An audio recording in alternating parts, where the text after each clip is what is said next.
hier vandaan leefde er een vrouw met 2 dochters. De ene Roos was mooi en vlijtig. De andere Els was vals en lui. Ze klaagde en zeurde en ruziede aan 1 stuk door. Vreemd genoeg hield de vrouw meer van Els, haar eigen dochter, en had zo'n hekel aan haar stiefdochter Roos, dat ze haar gebruikte als sloofje in huis. Roos' vader kon hier niets tegen doen. Hij was van de vroege ochtend tot de late avond aan het zwoegen om aan de wensen van zijn vrouw en stiefdochter te voldoen.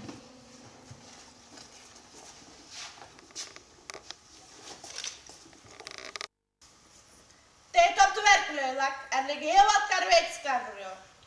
Roos waste en naaide en poetste en boende de hele dag. En als ze klaar was met haar karweitjes, moest ze elke dag bij de put langs de weg achter het spinnenwiel zitten en spinnen tot haar vingers voelden. Op een dag viel er een druppel bloed op de klos. Roos wilde de klos in het water van de put afspoelen, maar hij glipte uit haar hand en viel in de put. Oh nee, wat gaat mijn stiefmoeder nu zeggen?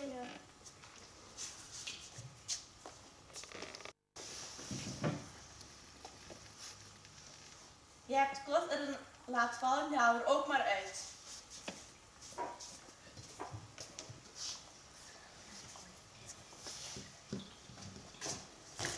Nu was het geen gewone put, dus Roos verdronk niet. Ze wist niet wat er met haar gebeurd was, maar toen ze wakker werd, lag ze in een weilwal bloemen, met een warme zonschijn op haar gezicht.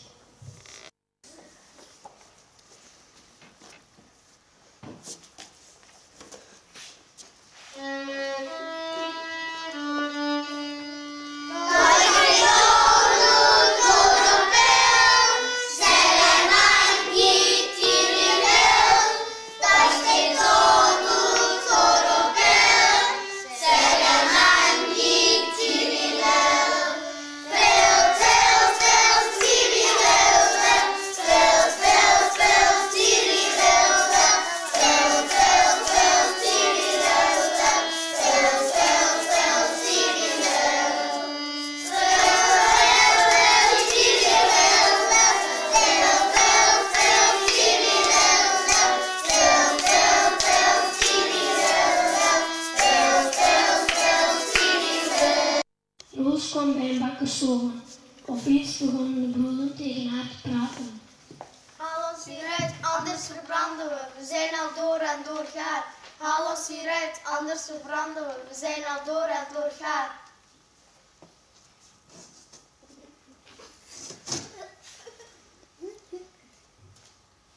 Maak alsjeblieft één broodstuk, want ik zal zo lang geven dat ik niets heb gegeten. Roos liep weer verder tot ze bij een boom kwam waarvan de takken doorbogen waren omdat er zoveel lekkere appels aan hingen.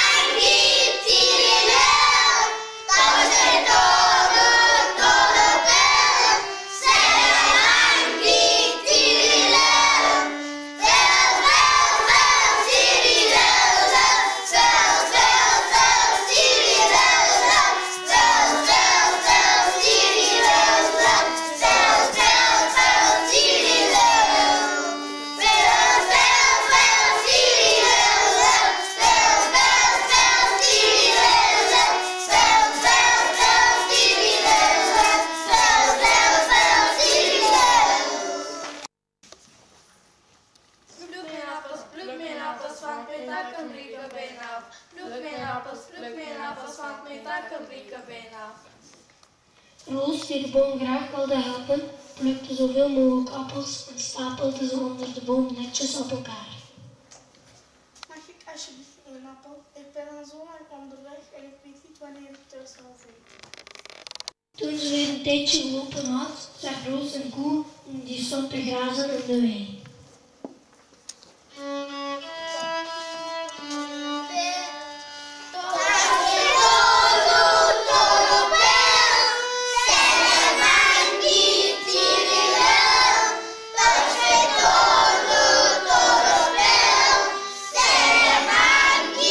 Tiri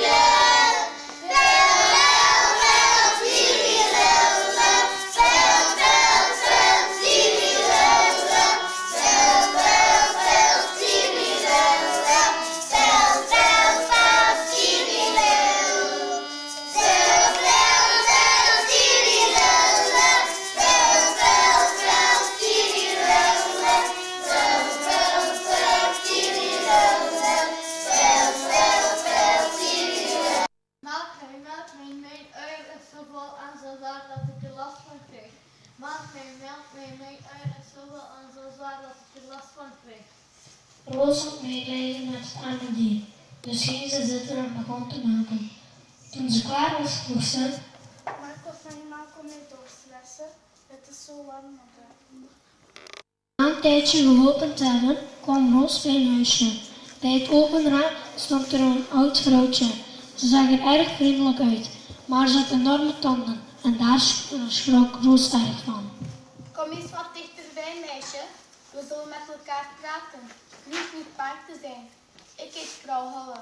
Als je bij mij wilt blijven en met de huishoudhouden, dan zal je het goed gaan. Wat moet ik dan allemaal doen? Je moet mijn huisje schoonhouden, mijn bed opmaken, mijn dekbed opschudden tot de weertjes rondvliegen, zodat de aarde gaat sneeuwen. Als je het goed doet, zal je er geen spijt van krijgen. Roos bleef bij vrouw Holle, hoewel ze haar tanden nog steeds een beetje eng vond. Ze werkte hard zoals gewend en elke ochtend schudde ze het dekbed op tot de weren als sneeuwvlokken in het rond vlogen.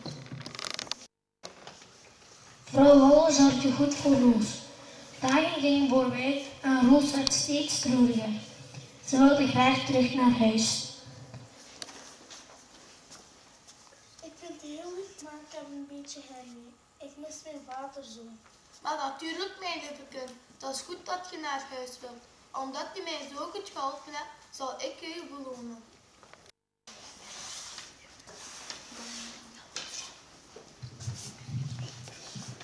Dit is de beloning wat je voor mij hebt gedaan.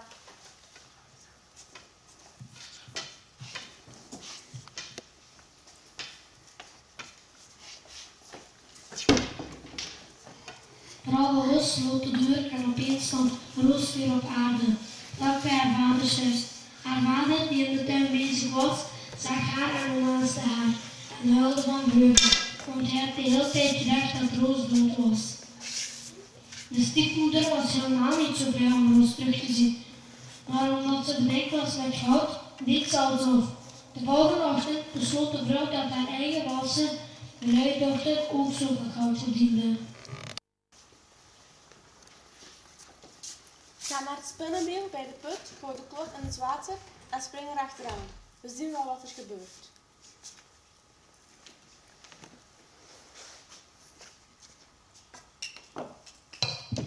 Els werd wakker in dezelfde wei als haar zus. Ze begon te lopen en na een poosje kwam ze bij de bakkerszoon.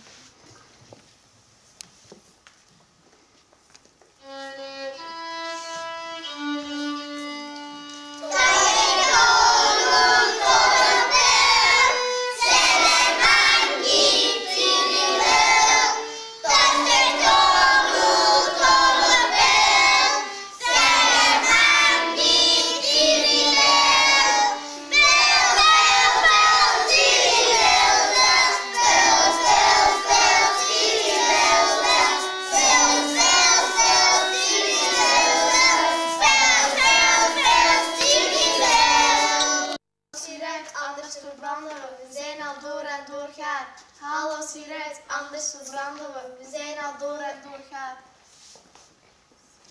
Waarom zou ik? Ik heb helemaal geen zin om mijn handen vuil te maken. En ik eet thuis alleen maar wit brood. En gebakjes. Ik hoef dat gewoon niet. Een tijdje later kwam ze bij de boom die volgeladen was met appels.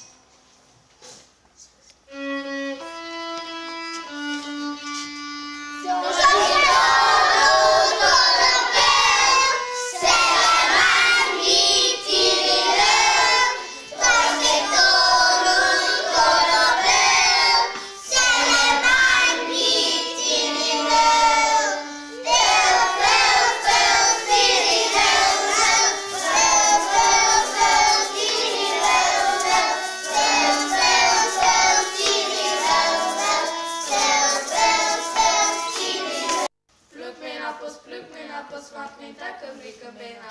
Pluk mijn appels, pluk mijn appels, want mijn takken breken bijna. Waarom zou ik? Straks krijg ik nog een appel op mijn hoofd.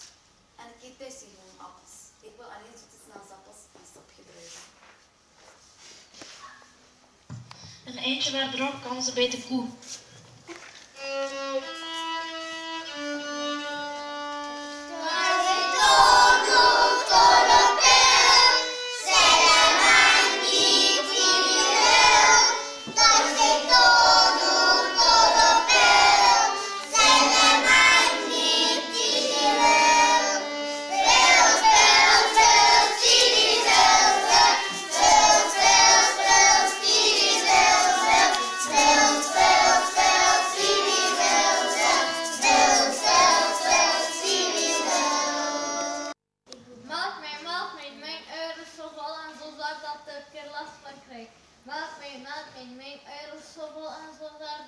last van kreeg.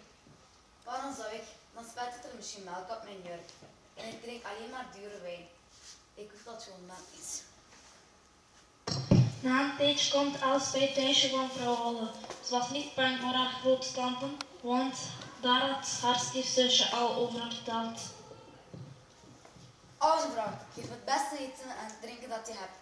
Ik heb een lange reis gemaakt en ik kan niet van wachten. Ik kan een poosje bij je wonen. De eerste dag probeerde Els te doen wat vrouw Holle van haar vroeg, want ze wilde ook met goud bedekt worden. Maar ze was niet gewend aan hard werken en wist zelfs van de simpelste dingen niet hoe ze die moest doen. Dus alles ging mis.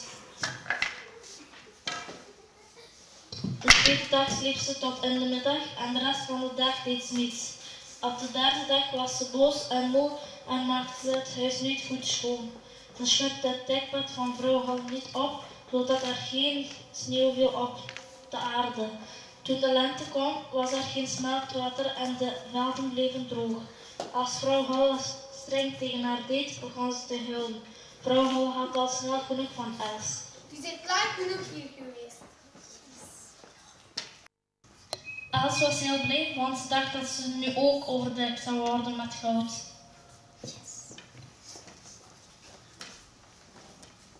Dit is de beloning wat je voor mij hebt gedaan.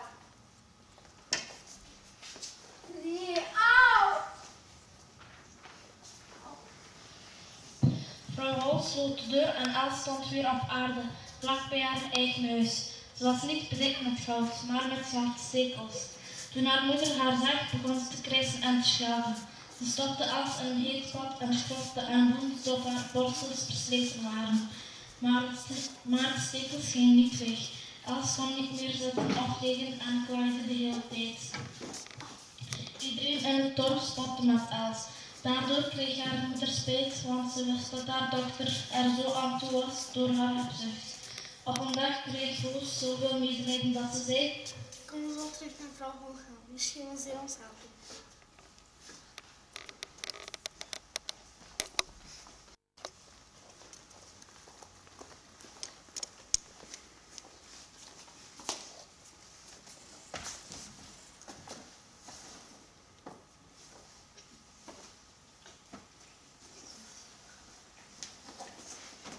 Vrouw Holle stond weer bij het open raam en ze luisterde naar het verzoek van Roos.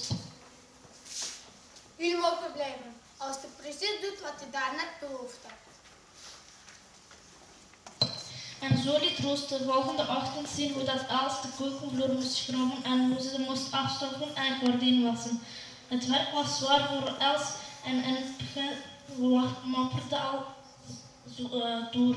Maar aan het eind van de dag waren er al een aantal stekeltjes verdwenen. De tweede dag leerde Roos haar de kasten opruimen, de bank afborstelen en het stekbed opschudden. Els mopperde al minder en aan het eind van de dag waren er weer een aantal stekeltjes verdwenen. De derde dag leerde Roos haar stiefzuster in de moestuin weer de eieren verzamelen en varkenskot schilderen. In de loop van de dag vielen er een heleboel stekels van Els af.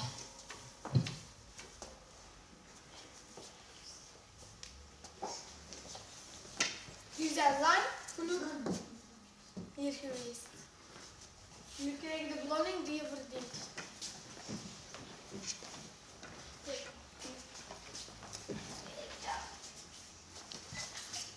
Dit is de beloning wat je voor mij hebt gedaan.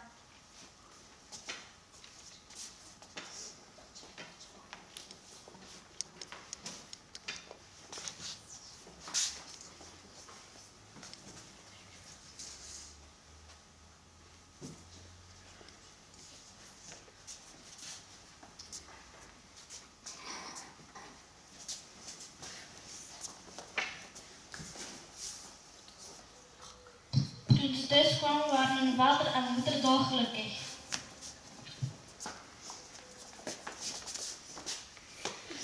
Nu ze zag dat Els zo veranderd was, liet haar moeder de meisjes staan als klusjes doen. Roos was dolblij dat ze weer thuis was en dat ze nu een lief zusje had met wie ze het werk kon doen. Hun vader kwam weer onbezorgd naar zijn werk en het gezin leefde nog lang en gelukkig. Buigen ze.